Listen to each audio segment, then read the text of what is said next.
अस्सलाम वालेकुम एवरीवन, कैसे हैं आप सब। और आज जो है सुबह-सुबह उठ के मेरा दिल कर रहा था कि मैं आलू का पराठा खाऊं, क्योंकि आपको पता है इंटरमिटेंट फास्ट करती हूं तो 16 आवर्स में कुछ नहीं खाती ना ही पीती हूं जिसमें कुछ कैलोरीज हो।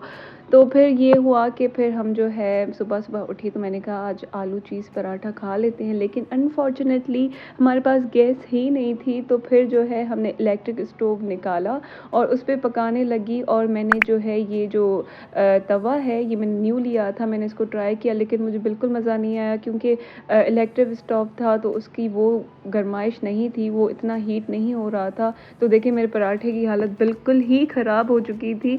और बस मैं मतलब दिल ही दिल में सोच रही थी कि अच्छा बन जाए, इतने हद तक ख़राब हो गई कि आलू का पराठा जो है ना वो देखें अब बीच से ये फट गया था और सारी चीज़ बाहर आ गई थी। और चीज़ बाहर आके ना वो जल जाती है और पूरे पराठे पे आ गई थी।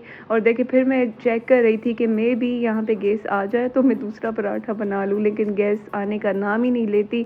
कभी होती है कभी नहीं होती। और ये देखिए ये चीज़ जो है निकल के सारी बीच में से ना बाहर आ गई थी। तो बस यही मेरा चल रहा था और तकरीबन आधा घंटा लगा था मुझे ये पराठा बनाने में भी। तो बस यही अपडेट है हमारे पाकिस्तान की कि यहाँ पे गैस नहीं होती, लाइट नहीं होती। और कभी-कभी तो ये होता है कि गैस भी नहीं होती और लाइट भी नहीं होती, तो हम इलेक्ट्रिक स्टोव का जो ऑप्शन है ना वो भी यूज़ नहीं कर सकते। तो फाइनली यहाँ पे जो है मेरा पराठा जैसे तैसे बन ही गया। एंड देन जो है फिर मैंने कहा कि बस अब ये इसको बंद कर दूँ, क्योंकि ये हॉट प्लेट है और इसके ऊपर अगर हाथ वगैरह लग जाए ना किसी का गलती से भी, हेल्पर वगैरह होते हैं तो बहुत अजीब होता है। देखिए पराठा बहुत अजीब बना था तो मुझे खाने में भी बिल्कुल अच्छा नहीं था। ऐसा होता है ना कोई चीज़ जो है वो देखने में बुरी होती है लेकिन खाने में बहुत अच्छी होती है, लेकिन वो इतना सही तरह से नहीं पका था तो खाने में भी इतना अच्छा नहीं था। और आपको पता है इंटरमिटेंट फास्ट के बाद 16 आवर्स के बाद इतनी भूख लगती है तो रहा तो बिल्कुल भी नहीं जाता। और यहाँ पे जो है शाम को फाइनली गैस आ गई थी और मैंने सोचा कि मैं जो हूँ कुछ मीठा बना लेती हूँ। और वैसे भी जो है ना हलवा बनाने में मैं एक्सपर्ट हो गई हूँ। तो आज जो मम्मा कह रही थी कि अब शब बारात आने वाली है ना उस पे भी तुमने हलवा बनाना है तो पूरी बाहर से मंगवा लेंगे, क्योंकि होता है ना आप जो है अपने नेबर्स में गरीबों में आप शब बारात को ऐसे चीज़ें बना के या फिर बनवा के बांटते हैं।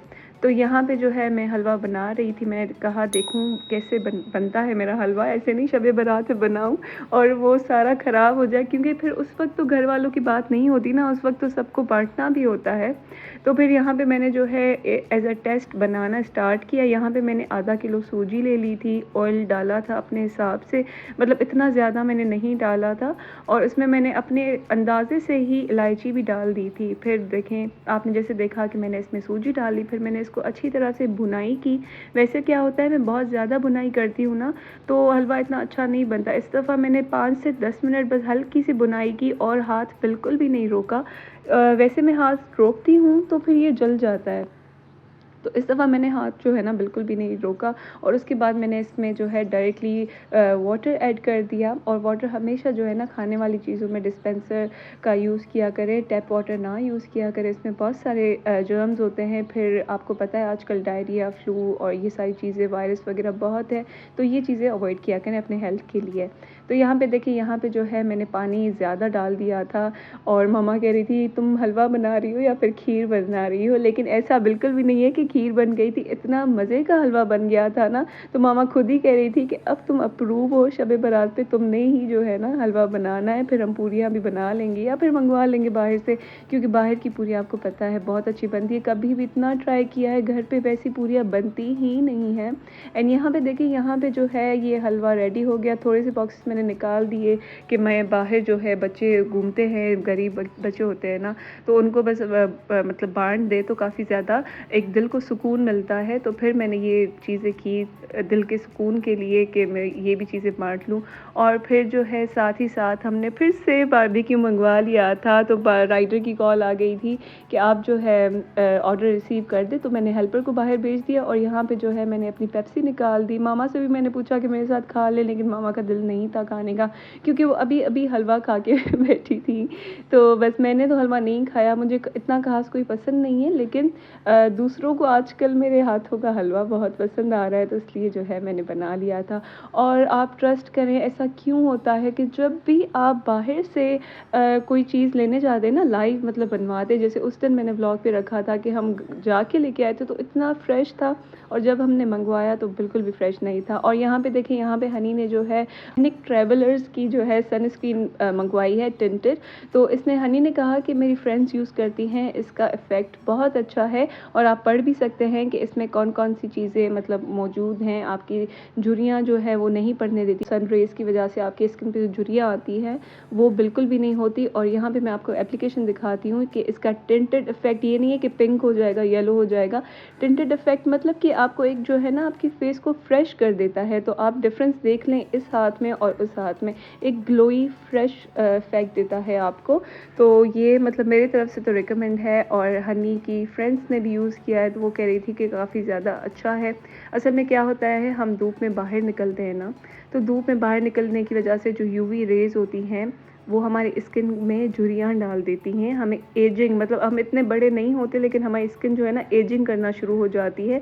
तो इसकी वजह से आपको ख्याल करना चाहिए अपनी स्किन का, और जब भी मतलब बाहर निकले दिन के टाइम पे तो सन ब्लॉक यूज़ करें। अगर आपका सन ब्लॉक टिंटेड हो तो फिर क्या ही बात है। वहाँ पे हम बस ऐसे चिलिंग कर रहे थे, चिप्स वगैरह खा रहे थे, और यहाँ पे मामा ने खाना बना लिया था। ये नेक्स्ट डे का व्लॉग है। तो खाना क्या हुआ, मुझे ऐसे बीच बीच में ना खाना खाना पसंद है कि जब मम्मा सालन बनाती हो तो मैं कोफ्ते खा लूँ या फिर मैं पोटैटोज़ खा लूँ। तो पोटैटोज़ तो अभी अभी मामा ने डाले थे इसलिए मैंने नहीं खा पाई। और फिर थोड़ी देर के बाद क्या हुआ, हनी ने ये मॉल्ट केक कप मंगवा दिया था पायंदर्स का ऐसे, और उसने मुझे टेस्ट करवाया, मुझे इतना पसंद आया, और फिर मैंने अपने लिए भी मंगवाया। लेकिन कसम से मुझे कुछ ऐसी चीज़ हो गई, मैंने रख दिया, मैंने खाया ही नहीं। थोड़ा सा खाया और अभी तक मेरे साइड में पड़ा हुआ है। मैंने कहा मैं कल खाऊंगी, लेकिन अभी तक मेरी दिल नहीं कर रही। पता नहीं क्यों, शौक से चीज़ अगर मंगवाए ना तो उस वक्त अच्छी लगती है, लेकिन खुद मंगवाओ ना फिर अच्छी नहीं लगती। तो बस यहाँ पे मैं जो हूँ अपने आप को फ्रेश करने के लिए इतना ज़्यादा खा पी के मतलब खाने पीने के बाद मैं आ गई थी छत पे वॉक करने के लिए। मैंने टाइम नोट कर दिया था कि 30 मिनट्स मुझे वॉक करनी है। इससे क्या होता है कि आप फ्रेश भी हो जाते हैं, आप ठंडी हवा में खुली फ़िज़ा में होते हैं। अंदर घर पे बैठ बैठ के जो है ना थोड़ा सा बंदा डाउन भी हो जाता है। तो बस मैंने कहा कि चलें वॉक स्टार्ट करते हैं 30 मिनट्स की। और मैं जब वॉक करती हूँ ना तो मुझे एक अच्छी फीलिंग आती है, पता नहीं क्यों, कि बस मेरा वेट जो है वो बढ़ेगा नहीं, मेंटेन रहेगा। ओके, जैसे कि यू नो कि नाइट टाइम हो चुका है, तो फिर अब हम कर रहे हैं स्किन केयर। तो ये मैंने जो है ऑर्डिनरी का AHA BHA ले लिया है, और इसमें मैं क्या करूँगी कि मैंने अभी फ़ेस वॉश कर दिया है अपना फेस क्लीन करके। और मैं प्रेफर करती हूँ कि मैं रात के टाइम पे ये लगाऊँ। क्यों? क्योंकि आप रात के टाइम पे आप मैंने फ़ेस वॉश तो कर दिया है, ठीक है, फिर मैं ये लगाऊंगी और फिर मैं इसको क्लीन कर दूँगी, पानी से फ़ेस वॉश कर दूँगी। उसके बाद मैं हाइलुरोनिक सीरम लगाऊंगी, एंड देन फिर जो है मेडिकेटेड विटामिन सी की जो क्रीम है वो लगाऊंगी, एंड देन फिर सो जाऊंगी। तो इससे क्या होता है, रात को अगर आप ये लगा के फेस वॉश करके साइड से करके सोए ना, तो इससे आपकी स्किन में ज़्यादा इफ़ेक्ट होता है इन चीज़ों का, स्किन केयर का। रात को मुझे लगता है स्किन केयर करने से काफ़ी ज़्यादा फ़र्क पड़ता है। वैसे ही रात की स्किन केयर रूटीन अलग होती है, सुबह की अलग होती है। मॉर्निंग रूटीन तो मैंने आप लोगों के साथ शेयर कर दी है, लेकिन नाइट केयर स्किन रूटीन भी शेयर करूँगी, कुछ इस तरह से ही है। तो स्टे ट्यून। अब मैं इसको लगाना स्टार्ट करती हूँ।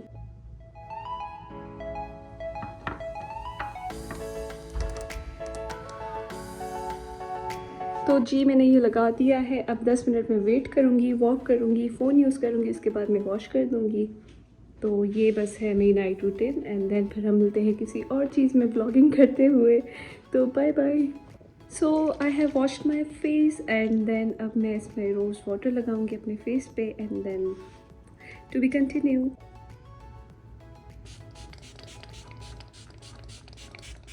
रोज़ वाटर की अगर बात की जाए तो आपकी स्किन केयर करने की वजह से आपके पोर्स ओपन हो जाते हैं, और जब भी आप स्क्रबिंग क्लेंजिंग के बाद ये लगाते हैं ना, तो ये एज ए टोनर काम करता है। क्योंकि मेरे पास टोनर नहीं है, तो आपकी पोर्स को जो है ओपन पोर्स को क्लीन करके उनको क्लोज़ कर देता है। तो ये काफ़ी फ़ायदेमंद है। अच्छा, तो यहाँ पे सुबह हो गई थी, गुड मॉर्निंग, और मेरी रूटीन जो है इतनी ख़राब हो गई है। जितनी मैंने रूटीन बनाई थी ना, अब फिर से 4-5 बजे मेरा नाश्ता जो है होने लगा है। मैंने इंस्टाग्राम पे स्टोरी भी लगाई थी। तो इंटरमिटेंट फास्टिंग के बाद मुझे बहुत भूख लग रही थी सुबह को। वैसे तो मैं रोज़ पराठे नहीं खाती, लेकिन फिर मैंने मामा को कहा कि मुझे अपने हाथ का वो नरम और गरम पराठा बना के दें और प्याज़ वाले ऑमलेट के साथ, तो मुझे वो बहुत कॉम्बिनेशन पसंद है। अगर मैं खुद बनाऊँ ना, इतना अच्छा नहीं बनता, लेकिन जब मम्मा बनाती हैं ना तो बहुत मज़े का बनता है, उसकी खुशबू ही अलग होती है, तो खाने में भी मज़ा आता है। और उसके साथ ही साथ जब तक मम्मा जो है ये बना ले, मैंने जो है अपनी कोल्ड कॉफ़ी बना ली थी और बस इसमें जो है दूध डालना था, तो मैंने बस उसमें दूध डाला और तब तक जो है हमारा जो ऑमलेट है वो रेडी हो रहा था, जिसकी शक्ल मैं आपको दिखा रही हूँ। बस सुबह-सुबह ना ऑमलेट की खुशबू, पराठे की खुशबू बहुत मज़ा देती है। Thank you for watching my vlog. तो ये था मेरा व्लॉग, मुझे उम्मीद है आपको पसंद आया होगा। अगर पसंद आया लाइक, शेयर, सब्सक्राइब ज़रूर कीजिएगा। Until then take care and अल्लाह हाफ़िज़।